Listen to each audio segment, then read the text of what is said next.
ఉత్తరప్రదేశ్లోని ఫతేపూర్ జిల్లాలో పాఠశాల విద్యార్థులు మౌలిక సదుపాయాల వసతుల కల్పన కోసం నిర్వహించిన నిరసన దేశవ్యాప్తంగా వైరల్ గా మారింది. ఫతేపూర్ జిల్లాలోని కిషానపూర్ లో ఉన్న సర్వోదయ ఇంటర్ కాలేజీ విద్యార్థులు పాఠశాలలో తమకు కనీస వసతులు లేవని వ్యతిరేకిస్తూ ఆందోళనకు దిగారు. తరగతి గదుల్లో సరిగ్గా పనిచేయని ఫ్యాన్లు, విద్యుత్ సరఫరా లేకపోవడం, తాగునీటి కొరత, అపరిశుభ్రత మరియు మరుగుదొడ్లు కూర్చోవలన తగిన బెంచీలు లేకపోవడం వంటి సమస్యలపై వందలాది మంది విద్యార్థులు పాఠశాల గేటు ఎదుట బైఠాయించి నిరసన తెలిపారు.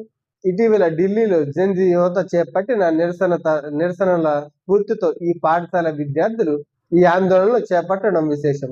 విద్యార్థులు తమ చేతుల్లో త్రివర్ణ పతాకాలు, డాక్టర్ బిఆర్ అంబేద్కర్ చిత్రపటాలు, ప్రభుత్వ తీరును ఎత్తి చూపే ఆకర్షణీయమైన ప్లకార్డులు పట్టుకొని నినాదాలు చేశారు.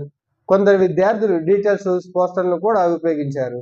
దాదాపు 5 గంటల పాటు సాగిన ఈ ఆందోళనతో జిల్లా అధికారిక యంత్రాంగం స్పందించాల్సి వచ్చింది. జిల్లా స్కూల్ ఇన్స్పెక్షన్ సంఘటన స్థలానికి చేరుకొని విద్యార్థుల ప్రతినిధులతో చర్చలు జరిపారు.